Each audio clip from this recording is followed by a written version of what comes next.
ഇന്നതേ ഇത്രയും സാധനങ്ങൾ കൊണ്ട് എന്തെങ്കിലും ഉച്ചയ്ക്ക് സെറ്റ് ചെയ്യണം.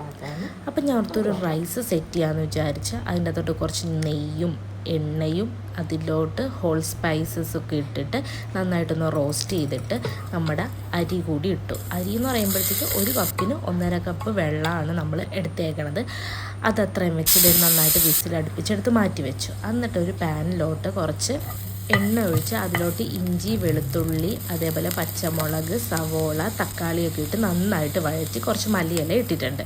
ഇതൊരു ഫ്രൈഡ് റൈസിൻ്റെ മസാലയാണ്. അതും കൂടി നമ്മൾ അതിൻ്റെ അകത്തോട്ട് ഇട്ടിട്ട് നമ്മൾ കുറച്ച് തൈരും കൂടെ അതിൻ്റെ അകത്ത് ഒഴിച്ചു. അപ്പോൾ നിങ്ങളുടെ അളവിന് നോക്കി സെറ്റ് ചെയ്യുക. നന്നായിട്ട് തൈരൊക്കെ ഒഴിച്ച് നന്നായിട്ടൊന്ന് സെറ്റ് ചെയ്തെടുത്തിട്ട് അതിൻ്റെ പുറത്തോട്ട് നമ്മൾ ഈ പറഞ്ഞ റൈസും കൂടി ഇട്ട് ഇനി കുറച്ച് നേരം ഇത് നമുക്ക് അടച്ചു വയ്ക്കാം. അപ്പോൾ എല്ലാവരും ഇത് കാണുന്നതിൻ്റെ കൂടെ നമ്മൾ സബ്സ്ക്രൈബും കൂടെ ചെയ്തേക്ക്.